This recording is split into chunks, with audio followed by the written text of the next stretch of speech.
Muy buenos días. Bienvenidos al segundo día de actividades del Foro Internacional Fe y Ciencia, Testimonio y Esperanza.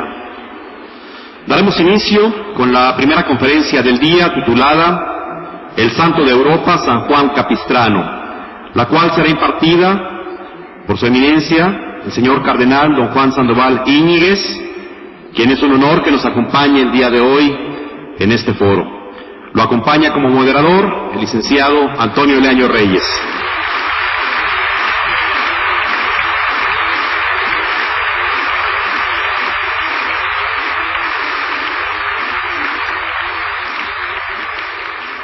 El señor Cardenal Dr. Juan Sandoval Íñiguez es originario de Yagualica, Jalisco. Ingresó al Seminario Diocesano de Guadalajara y años más tarde sus superiores lo enviaron a continuar sus estudios en Roma, en donde obtuvo la licenciatura de Filosofía y el doctorado en Teología Dogmática en la Pontificia Universidad Gregoriana. Recibió la ordenación sacerdotal el 27 de octubre de 1957 en la Ciudad Eterna. 3 años más tarde, de regreso a México, fue asignado como director espiritual y profesor en el Seminario Menor de Guadalajara. Fue prefecto de filósofos y profesor de Filosofía y Teología en el Seminario Mayor. Posteriormente, el arzobispo de Guadalajara, José Salazar López, lo nombró vicerrector del seminario con oficio de rector, y en 1980 recibió oficialmente este título. El Santo Padre Juan Pablo II lo designó como obispo coadjutor en Ciudad Juárez, Chihuahua, en el año de 1988, donde fue consagrado en el mismo año. 4 años después, asumió la tarea de obispo diocesano de la misma iglesia. Participó en el Sínodo de los Obispos en Roma. Posteriormente, fue invitado por el Papa Juan Pablo II a la 4ª Conferencia del Episcopado Latinoamericano en Santo Domingo.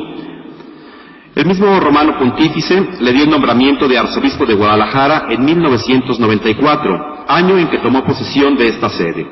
5 meses después, fue nombrado cardenal de la Iglesia por Juan Pablo II y recibió el birrete cardenalicio. Participó como relator general en el Sínodo Especial para América en el Vaticano. Fue presidente del Congreso Eucarístico Internacional celebrado en la ciudad de Guadalajara en el 2004 por encargo del Santo Padre, quien también lo nombró presidente delegado para el Sínodo de Obispos sobre la Eucaristía que se realizó en Roma, puesto que fue ratificado por el Papa Benedicto XVI. A lo largo de su ministerio episcopal ha ordenado a más de 400 presbíteros. Actualmente forma parte de los siguientes dicasterios en el Vaticano: Consejo de Administración de los Bienes de la Santa Sede, Fundación Populorum Progressio, Pontificio Congreso de la Cultura, Comisión Pontificia para América Latina, Consejo Postsinodal del Sínodo de América, Congregación para la Vida Consagrada y Congregación para la Educación Católica. Es un honor que el día de hoy en la Universidad Autónoma de Guadalajara esté con nosotros el señor Cardenal Juan Sandoval Íñiguez.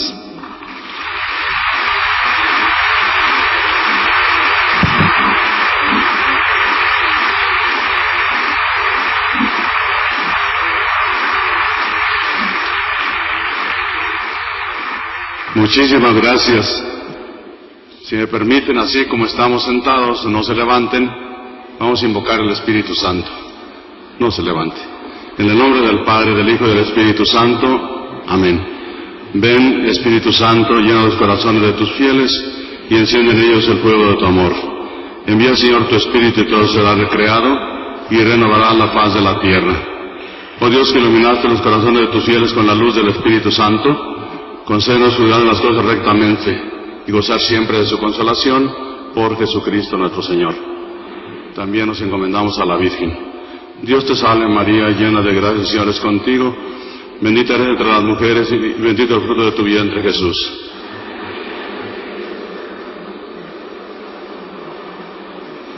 Trono de la sabiduría, Madre de la Iglesia. Muy estimado señor rector, cuerpo de profesores, hermanos sacerdotes, queridos alumnos y hermanos y hermanas todos, me invitaron a que les diera una conferencia, pero va a ser una plática desaliñada sobre San Juan de Capistrano, santo de Europa. muy grande y muy desconocido, entre nosotros muy desconocido. Acepté con mucho gusto dar esta conferencia o plática por razón de que es mi patrono, mi santo patrono, y no lo escogí yo, Dios me lo mandó. Resulta que a la usanza antigua, cuando nació un muchacho, nuestros católicos padres veían el calendario de Rodríguez, y allí venía el 28 de marzo en que nací, San Juan de Capistrano y San Sixto Papa. Mis padres, qué bueno que escogieron Juan y no Sixto. Entonces el día en que yo nací era San Juan de Capistrano. Ahora no, ahora se consulta la televisión, los artistas de cine, la moda, y ahí sacan el nombre para el muchacho o la muchacha sin ton y son. Otras costumbres. Vino la reforma litúrgica después del concilio, y en esa reforma litúrgica, creo yo, con mucho acierto, pensaron dejar por una parte la cuaresma para el misterio cristiano, toda la cuaresma que no estuviera muy llena de santos para poder celebrar a Cristo nuestro Señor, el misterio cristiano. Por eso a los santos que estaban en la cuaresma le dieron para afuera. Pero por otra parte, a los santos se les debe celebrar no cuando nacen, porque no nacen santos, nacen como nosotros, hijos de Adán y Eva, sino que se les debe celebrar cuando mueren, porque ya hicieron una buena faena, ¿no? Dominaron el pecado y el mal y mueren pues ya santificados.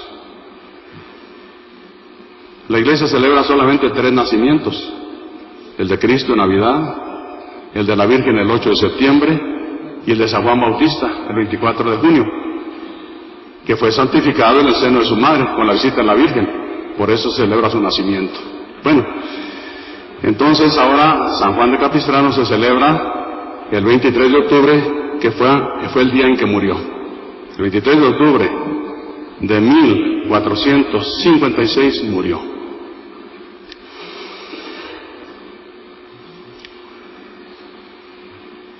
Él vivió 70 años, de 1386 a 1456, 70 años. Y nació el 24 de junio, pues se llamaba Juan, que también hay, no sé si seguía la costumbre. Nació el 24 de junio del 86, 1386, por eso se llamaba Juan. Nació en Capistrano, los italianos dicen Capestrano, un pueblito en los Abruzos, esas montañas semipeladas que están ahí a un lado de El Áquila. La ciudad del Áquila es la capital de los Abruzos. Y ahí en un pueblito pequeño nació este hombre. Era hijo, dicen, porque su padre murió pronto, de un soldado transalpino o tramontano, que es lo mismo. Un soldado de los que traían los invasores de Italia, que pudo ser soldado suizo, soldado alemán o soldado francés. Era hijo de un soldado. Y eso va a explicar mucho de su carácter. Y de una mujer sencilla allí de Capistrano. La palabra Capistrano, ¿qué significa? Es una población antigua, probablemente de 5, 6, 7 siglos antes de Cristo.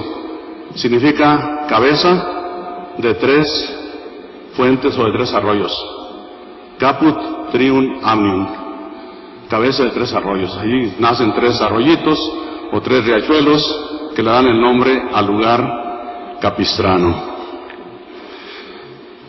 Me ha tocado en las idas a Roma, con estos carros que oyeron que tengo por allá, estar 4 veces en Capistrano. Sé que he estado allí 2 veces en la fiesta del Santo, el día 23 de octubre. Y me sorprendió mucho, la primera vez que estuve en la fiesta del Santo, era unos 4 años, que llegamos de Roma allí como a las 12:15, 12:30, y estaban en la misa una serie de obispos, monseñores, sacerdotes y mucho militar. Se acabó la misa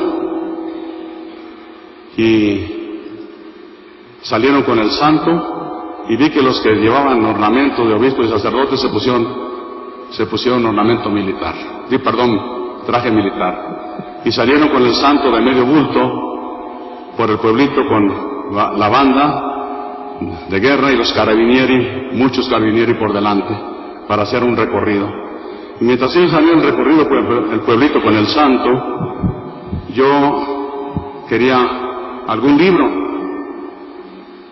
y le dije a un fraile, un franciscano que pasaba por allá a la carrera, oiga, algún libro sobre San Juan de Capistrano.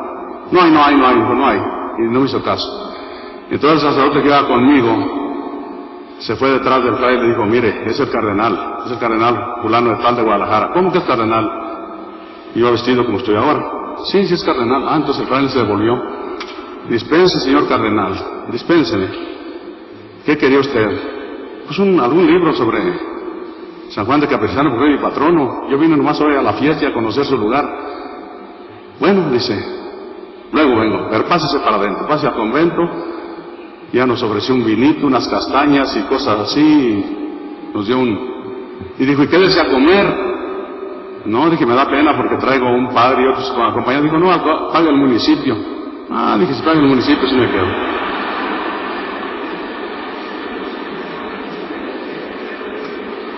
Bueno, pues, al rato volvieron de la procesión con el santo, y resulta que los que habían dicho la misa eran capellanes, castrenses, húngaros, polacos, bohemios, de esos países habían ido a la fiesta de San Juan Capistrano, como lo hacen todos los años. ¿Bien? Y allí el fraile me consiguió un altero de libros, que son en los que me he documentado. Quiero decir que aún los franciscanos, que él era franciscano, lo tienen poco descuidado, que no lo dan a conocer. Y al leer la vida de este santo, sí, yo repito del fondo del corazón, mirabilis Deus in sancti suis. Admirable Dios en sus santos. Porque es un santo realmente grande, extraordinario. Que Dios le tenía preparado una misión, y lo preparó con mucho tiempo para una misión que coronó su vida.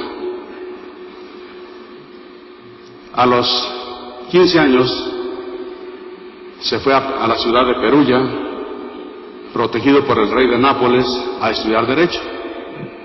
Estudió Derecho, brillante, luego lo nombraron magistrado un tiempo en Nápoles, después magistrado y juez en la ciudad de Perugia, muy recto, inteligente y recto, y desde entonces ya se usaba la tortura.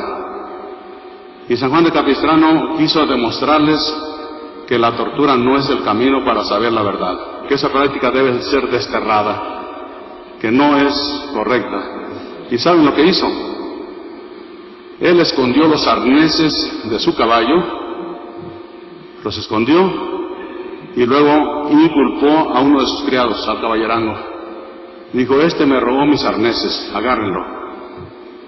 Y el caballerango decía que no se los había robado él, tortúrenlo. Lo torturaron, y en la tortura dijo, sí, me lo robé, están en tal parte.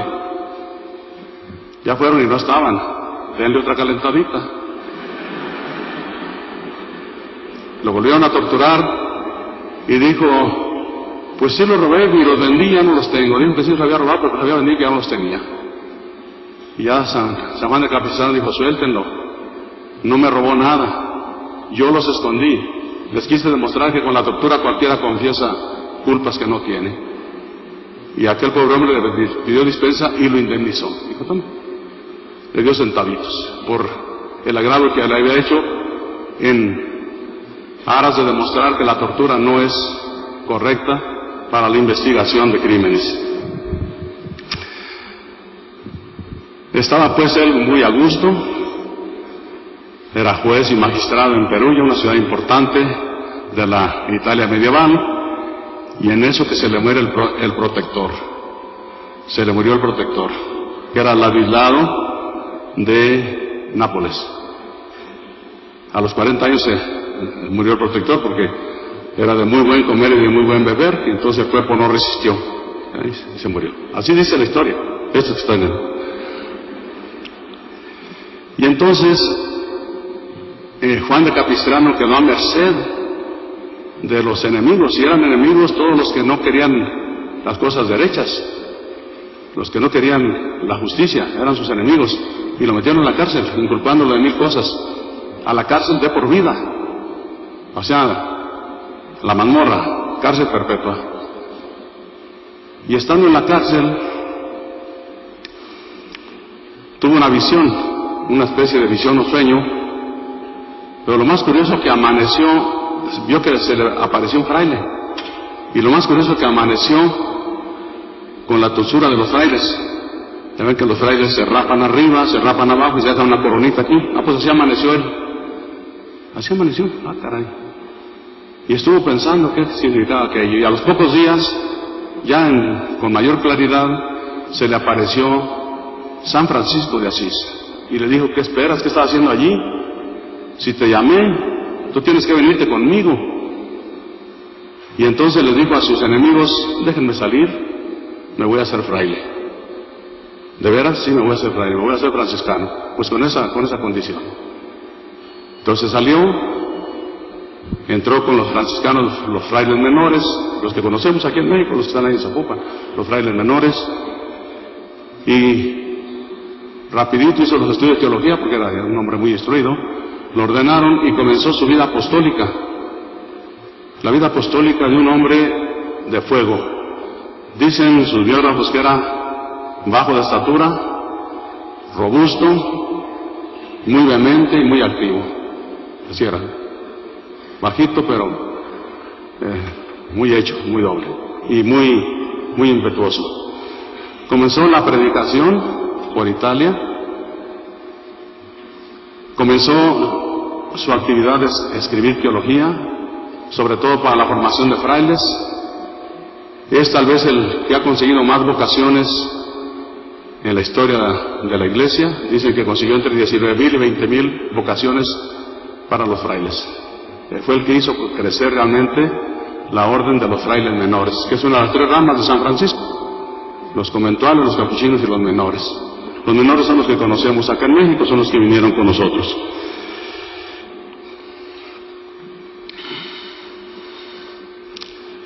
Una cosa que hay que considerar en él son los milagros, porque eso va a explicar por qué pudo hacer lo que pudo hacer, porque si no nos explicaría de otra manera. Los milagros de un santo al que Dios le concedió hacer muchos milagros, pero muchos, de toda clase de milagros. Por ejemplo, a Eugenio IV, cuando era cardenal, dijo, se le hincó y le besó los pies, y dijo: tú vas a ser papa. Cuando era cardenal, le besó los pies: vas a ser papa. A Pío II, famoso, que se llamaba Enea Piccolomini, también cuando era cardenal dijo: vas a ser papa. Así es que a 2 papas les predijo que iban a llegar al solio pontificio. Ese Enea Silvio Piccolomini es famoso porque dicen que era el que repetía: quando mi chiamavo Enea, nessuno mi conosceva. Adesso che mi chiamo Pío, tutti mi chiamano Zio. Dice: cuando yo me llamaba Eneas, nadie me conocía. Ahora que soy Pío, Papa, me llamo Pío, todos me dicen Pío. Bien. En Lanciano, donde está el milagro eucarístico del siglo IX, en Lanciano estuvo San Juan de Capistrano y estaba predicando, y las golondrinas estaban haciendo mucho ruido. Tal vez de allí venga su conexión con las golondrinas, y las mandó callar y se callaron. Ya no le hicieron ruido durante la predicación. Existe la misión de Capistrano ahí a un lado de Los Ángeles, y allí el fenómeno de las golondrinas se da. Ahí está el fenómeno de las golondrinas, año con año, puntualísimas, llegan a la primavera y se van el día de San Juan de Capistrano, puntualísimas. Aquí en la parte oriente, ya cerca de Tonalá, estamos haciendo una iglesia de San Juan de Capistrano, y hace años fui, el 23 de octubre, y estaban todos los alambres de la luz y todos los árboles, todos llenos de golondrinas ese día, todos, muy calladas, ahí estaban las golondrinas ese día. Estos ojos lo vieron, no les he hecho mentiras. Bueno, es uno de los milagros. En Rieti hubo un pleito. A uno le quebraron la cabeza y lo dejaron medio muerto. Y San Juan de Capistrano fue, lo agarró, le metió los dedos en la cabeza, lo acomodó y dijo, ya estás. Y se levantó, sano, sano. Una niña de 3 años, cayó en un pozo y estuvo 3 días en el pozo. La sacaron, por supuesto, ahogada, los 3 días que la hallaron, chiquita, y la madre la envolvió rápido en una cobija y se la llevó a San Juan de Capistrano. Aquí está mi hija. Se la tocó, se la bendijo y se la resucitó. Está en los anales. Pero también hacía milagros al revés. Cuando ya anduvo predicando allá por Bohemia, donde había la herejía de los husitas y de Wycliffe, una herejía que preanunciaba la de Lutero en el siglo XV, allí no lo dejaron entrar a Praga, a San Juan de Capistrano, y en otras ciudades que hacían la guerra y se burlaban de él. Y como decían que resucitaba muertos, un buen día le llegaron unos individuos con una varihuela y le dijeron a un muchacho que se fingiera muerto para llevarlo a San Juan de Capistrano. Decía, aquí está un muerto, resucítalo, ¿verdad? Y ya entonces que el muchacho se levantara y burlarse del santo. Mira tú, aquí está este que está muerto, ándose el milagro, está muerto. Y San Juan de Capistrano dijo, ¿está muerto? Sí, pues que así se quede.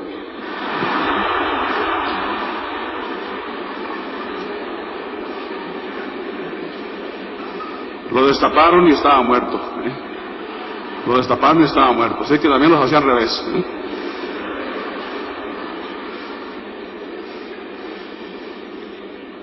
Los frailes que iban con él iban naturalmente levantando las actas de todo lo que hacía.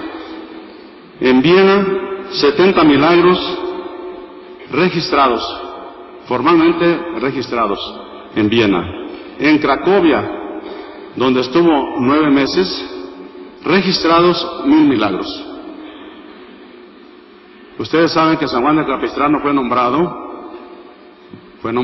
por el Santo Padre Juan Pablo II capellán o patrono de todos los capellanes militares del mundo.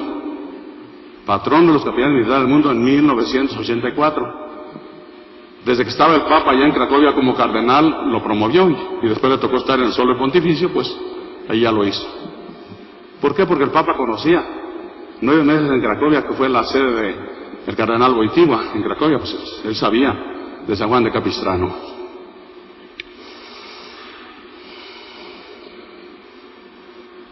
Es muy importante esta serie de milagros, de los cuales les conté nomás algunos. Esta serie de milagros es muy importante tenerla en cuenta para después entender cómo es que pudo hacer lo que pudo hacer. En 1451, cuando amenazaban los turcos ir contra Constantinopla, contra el imperio cristiano de Oriente, el Papa lo mandó a predicar por aquellas tierras, a predicar el Evangelio. Él tenía 65 años entonces, a predicar el Evangelio y también a predicar una cruzada para defender a Constantinopla. Pero los príncipes cristianos de Occidente no hicieron caso a la predicación y a los reclamos del Papa Nicolás V, no hicieron caso. Y el año 1453 cayó Constantinopla. Después de 1000 años de imperio cristiano de Oriente, a la muerte de Constantino en el siglo IV, se dividió el imperio romano en dos, Oriente y Occidente. Es que tenía, del siglo IV al siglo XV, tenía más de un milenio el imperio cristiano de Oriente, y cayó ante el embate de los turcos. Pero enseguida los turcos empezaron a prepararse para la invasión de Europa. Ya habían conquistado Constantinopla, no había una fuerza grande que se les opusiera, empezaron a prepararse para la invasión de Europa. Y entonces el Papa, que para esas fechas ya era Calixto III, a principios de 1456, por ahí en febrero, le dijo a San Juan de Capistrano: predica una cruzada, pronto predica una cruzada, diles a los príncipes que se unan para defender Europa, porque ahí vienen los turcos. Y le dijo Calixto III, que era español, por lo tanto de carácter, así determinante: y no te vengas de Hungría hasta que no ganes, hasta que no repelas al turco, no te vengas de ahí de Hungría. Es el encargo que le dio.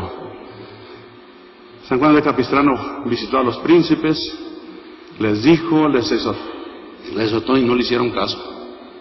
No le hicieron caso. O por ligereza, o por temor, o porque veían la cosa perdida. Podríamos decir que en ese momento el ejército turco y el imperio turco era lo mejor, lo más poderoso que había. Y entonces, mejor dijeron, ya la cosa se perdió y vámonos dejando. Cuando cayó Constantinopla, el Papa Nicolás V y después su sucesor urgieron mucho a los príncipes cristianos de unirse y de reconquistar Constantinopla perdida. No hicieron caso. No respondieron a la llamada. En esta ocasión,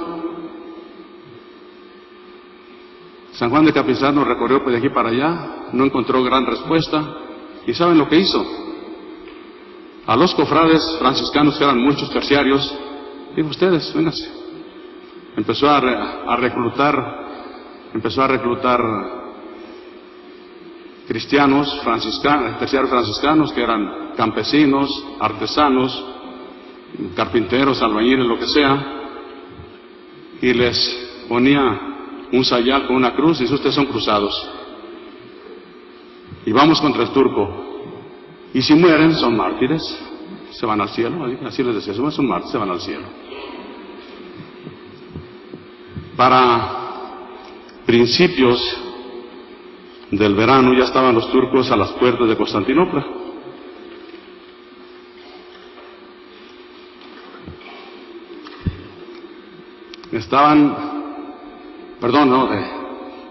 A las puertas de Belgrado. Se vinieron por el Danubio, ya desde el Bósforo, por el Danubio para arriba, y allí en Belgrado está la fortaleza rodeada de dos ríos, el Danubio caudaloso y el Sava. Y allí era la entrada a un gran valle de Hungría para llegar a Viena. Es que, tomando esa fortaleza, prácticamente quedaba el camino abierto para llegar a Viena, al imperio de los Habsburgo. El rey húngaro de Ladislao, ¿qué hizo? Se fue de cacería allá a Austria y a Viena, en lugar de prevenirse para defender, porque el imperio era austrohungárico. En lugar de defender Hungría, se fue allá con su protector, el rey de Viena, en lugar de defender. Y entonces San Juan de Capistrano quedó con unos pocos de soldados del gobernador que se llamaba Juan Hunyadi. Quedó allí él para hacerle frente a los turcos. Venían los turcos con unos entre 100 y 150,000 soldados, 200 naves armadas, 200 naves de guerra, 300 cañones, 19 catapultas, de esas que avientan las enormes piedras para tumbar fortalezas, muros, y muchas otras catapultas menores. Y San Juan logró conseguir por todo cerca de 50,000. Es que una fuerza muy inferior, y además no eran soldados la mayoría, eran cofrades franciscanos, que era gente del pueblo. Todo eso lo sabemos porque, terminada la batalla de Belgrado, los superiores le mandaron a un fraile que andaba con San Juan de Capistrano que escribiera Por obediencia le mandaron a escribir las cosas como eran.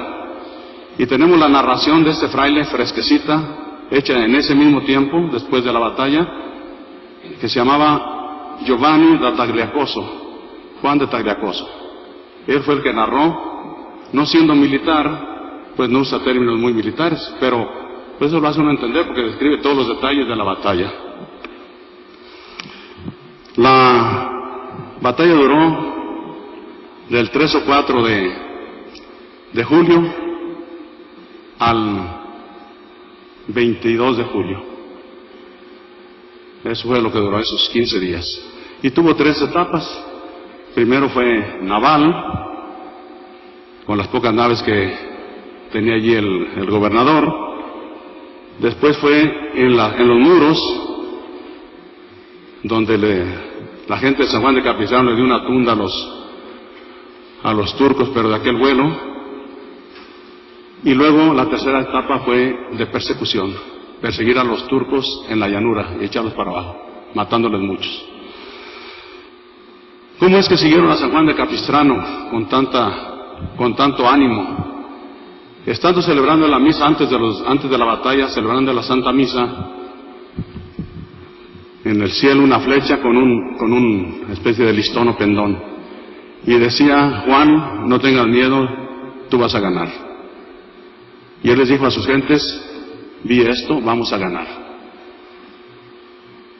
Por eso la gente dijo: bueno, como había hecho tantos milagros, tenía una fama tan grande de santo y de hacer milagros, que no dudaron. Además, dice, los que murieran iban a irse al cielo derechitos a ser mártires, pero ellos sabían que iban a ganar. Y los pocos que murieran iban a ser mártires, porque por la causa cristiana iban a pelear, santos. Por eso, como pelearon, fue una cosa enorme. Claro está que no es el momento de contar los detalles. Las peripecias de la batalla que duró esos 15 días, 18 días, están aquí y en otras historias que hay en otros libros que hay del santo. Pero hay que decir que después de todas esas peripecias murieron entre 40 y 50 mil turcos. La mayor parte en el asalto a las murallas, en la segunda etapa, y otros en la tercera cuando corrieron, porque tuvieron la suerte de aventarles tiros con los pocos cañones que tenían acá en el castillo de Belgrado, aventar tiros y quemarles la pólvora a los turcos, donde tenían sus depósitos de pólvora. Y entonces la confusión se fueron detrás de ellos, los fueron persiguiendo. Terminada la batalla, Capistrano le escribió al Papa y le dijo: éramos 3 Juanes los que teníamos que haber enfrentado el asunto. Juan de Carvajal, que era el cardenal legado, que también se esfumó. Juan Juniadi, el gobernador, que también se esfumó a la hora ya cuando vio la cosa se fue. Dice: por eso yo tuve que tomar la dirección de la batalla. Y él la tomó. Él le decía: ahora por aquí, ahora por allá, péguenle aquí, péguenle allá. Y cuentan los biógrafos que en esos 15 días casi no comió, casi no durmió, no se cambió de ropa, no se bañó, que andaba con las barbas largas, con una cosa, porque no tenía tiempo más que para andar en ello. Le escribió al Papa y le dijo: hemos ganado, vencimos, el turco se fue, y yo tuve que tomar la dirección de la batalla, porque no había nadie más. Entonces se vino una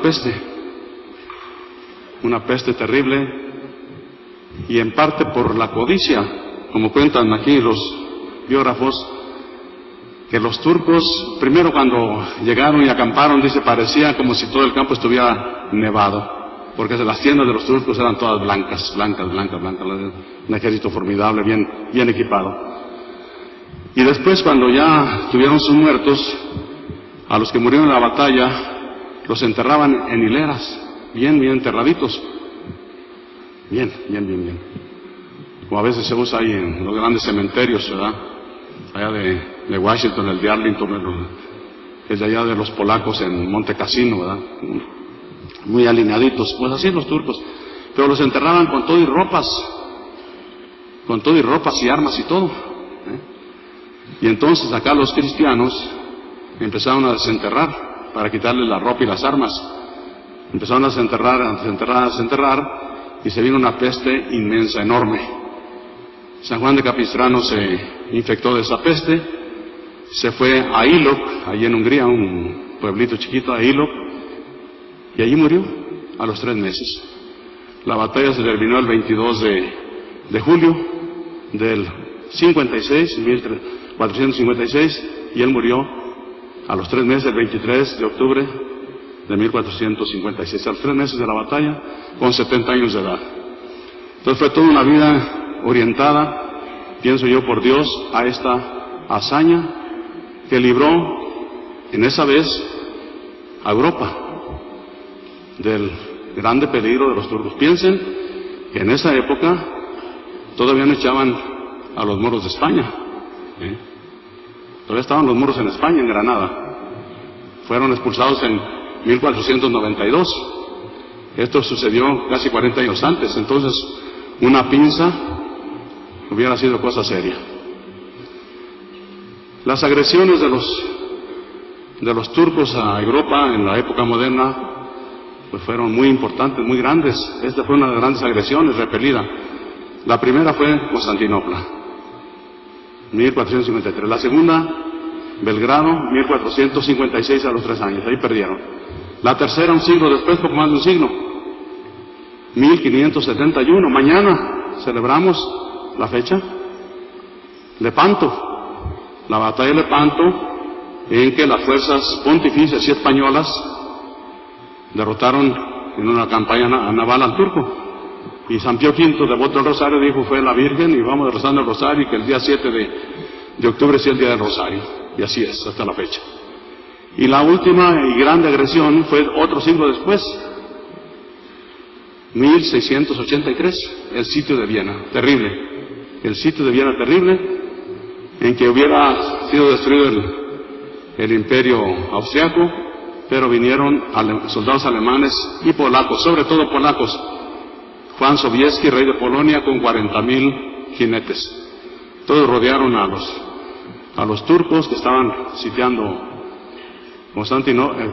Viena, y la liberaron. De San Juan de Capistrano no hay reliquias, así que no me vayan a pedir reliquias, yo no tengo reliquias. Porque en la siguiente vuelta de los turcos hacia Hungría, profanaron su tumba un siglo después, la profanaron y quemaron todo. Le tenían mucho coraje. No hay reliquias. La memoria de San Juan. La memoria de San Juan, primero fue nombrado el santo de Europa.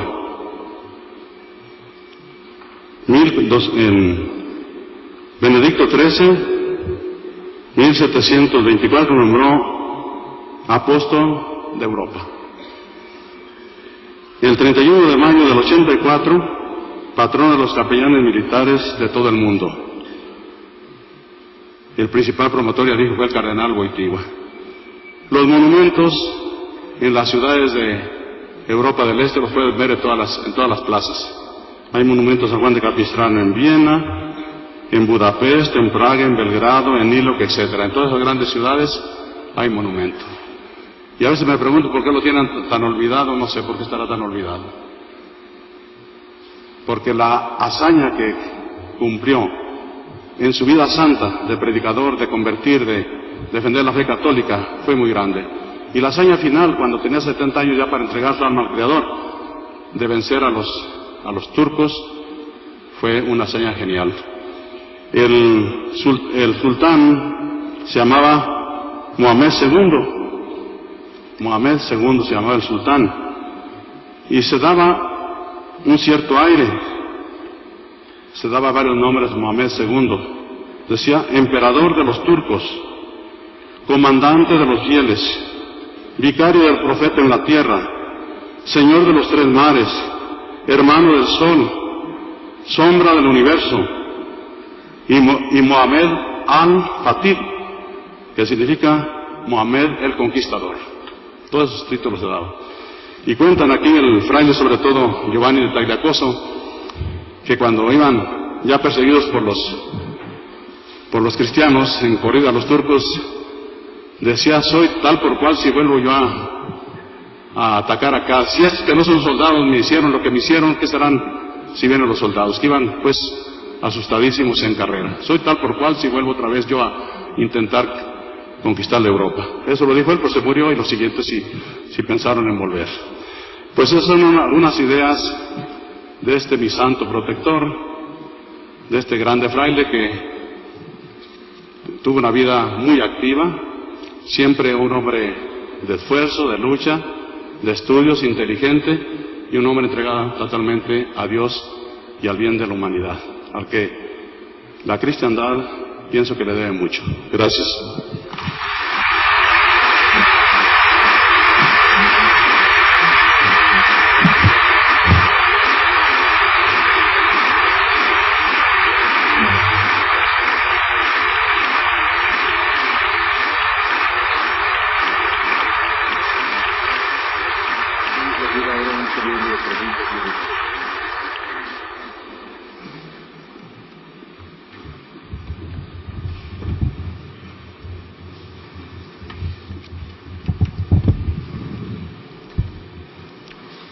Bien, vamos a empezar a las preguntas que nos han llegado aquí para Su Excelencia el Cardenal Juan Sandoval. La primera dice: ante la herejía y los enemigos de la Iglesia, ¿qué ejemplo para los jóvenes de hoy les obsequia San Juan Capistrano como paradigma de un santo con esperanza, con virtud teologal? Muy buena pregunta. Pienso que con lo que he dicho entienden los jóvenes que las cosas no se improvisan, que la grandeza no resulta de la casualidad, de la suerte, sino que se va labrando día a día. San Juan de Capistrano fue lo que fue porque desde chico se esforzó, huérfano de padre, encontró un protector y aprovechó para estudiar de veras en serio y sobresalir en la carrera de leyes y después como magistrado. Entonces ahí él empezó a fincar su grandeza con el esfuerzo. A veces pensamos que arrimándonos a algún grande para que nos proteja y nos dé todo nos va a ir bien. No, el grande se muere, y si tú no llevas valores dentro de ti, no llevas preparación, no llevas ideales, se te fue el protector y se acabó todo, te quedas sin nada. El hombre vale por lo que lleva dentro, y él llevaba fuego, amor de Dios y amor al prójimo y amor a la verdad y a la justicia, que siempre fue así, muy justo. Otra pregunta, Su Excelencia: en nuestra época, con la invasión musulmana actual, ¿qué actitud debemos de tener? Bueno, el peligro no es tanto acá ahorita, por lo pronto. El peligro es Europa. Yo pienso que el mundo musulmán está pensando reconquistar Europa de otra manera. Con las armas no lo lograron, y saben que las armas de Occidente son más poderosas que los de ellos. Eso lo saben, ¿no? Entonces están procurando hacerlo con la migración, llenando Europa de migrantes del mundo musulmán, a los cuales el profeta les permite tener 4 mujeres legítimas, más las demás que puedan mantener, pero legítimas 4. Y entonces llegan a Europa con sus 4 mujeres, no practican el control natal, sino que tienen hijos, y un musulmán, un turco, en 20 años puede dejar 10, 15, 20 hijos allá, nacidos en Alemania, nacidos en Austria, nacidos en Francia, que son de cultura, de religión y de mentalidad musulmana, pero de ciudadanía europea. Es un peligro grave.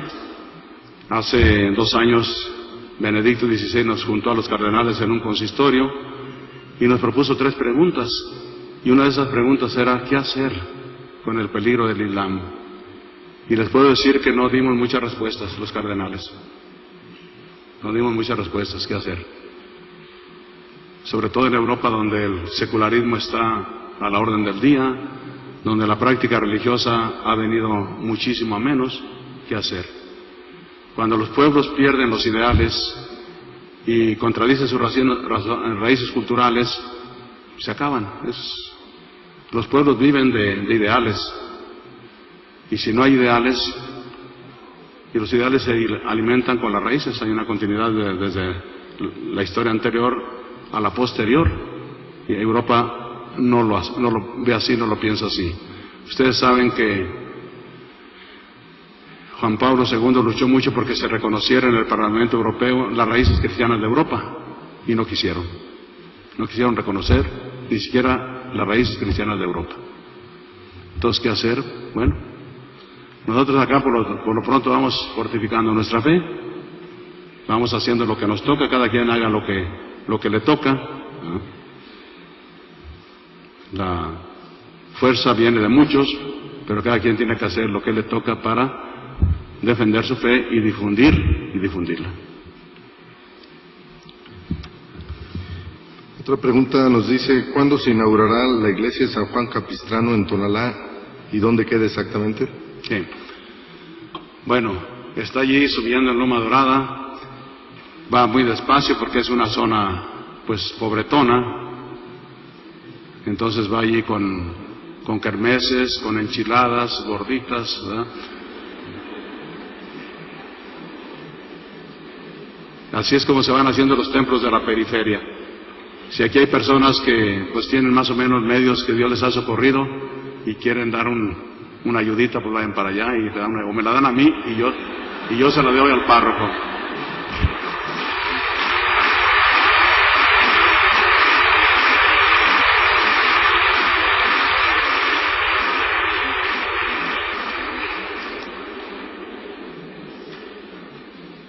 Bien, vamos a proceder a entregar al señor cardenal, además del reconocimiento por su brillante conferencia, un busto de Anacleto González Flores. Y en el ínterin quiero también aprovechar para anunciar a ustedes que la Universidad Autónoma de Guadalajara ha instituido la medalla Ciencia y Libertad, que será el galardón máximo que otorga la universidad, aparte del doctorado honoris causa que todos ustedes conocen, y queremos que usted, excelentísimo señor cardenal don Juan Sandoval Íñiguez, sea el primero en recibir, con motivo de la celebración de su 50 aniversario de ordenación sacerdotal, esta medalla. Y anunciar a ustedes también que el día 27 de octubre a las 6 de la tarde se va a celebrar la Santa Misa de aniversario de esa ordenación sacerdotal en el Estadio 3 de marzo. Se les invita a todos a participar en esta celebración.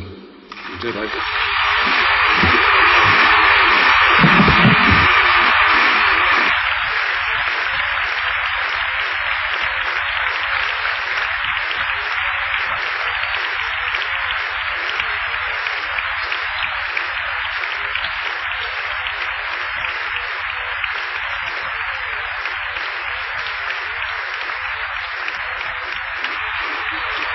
La Universidad Autónoma de Guadalajara rinde homenaje al excelentísimo señor cardenal doctor don Juan Sandoval Íñiguez por la celebración de su 50 aniversario de ordenación sacerdotal, Zapopan, Jalisco, 6 del mes de octubre del año del Señor del 2007.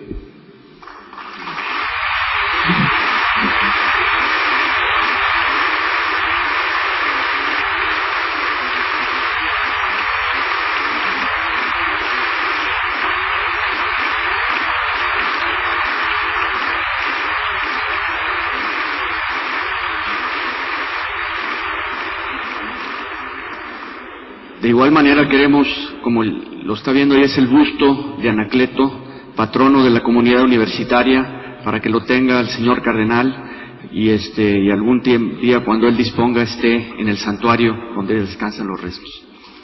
Sí, va a quedar en el santuario de los mártires, que se está haciendo, ya se está haciendo, vayan, asómense, se está haciendo.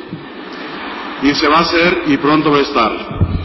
También nos hemos comprometido con el señor cardenal a entregarle otra estatua de cuerpo entero como la que está aquí en la universidad, que él ha dispuesto que esté en el parque que queda frente a la casa donde fue apresado Anacleto. No me han respondido ya hice la petición al municipio, no me han respondido, pero estamos Cuando pendientes. esté listo, nosotros estaremos listos. La Universidad Autónoma de Guadalajara y la Federación de Estudiantes de Jalisco otorgan el presente reconocimiento al excelentísimo cardenal don Juan Sandoval Íñiguez por su valiosa participación en el Foro Internacional Fe y Ciencia. Muchísimas gracias, señor cardenal, por su presencia aquí en la universidad.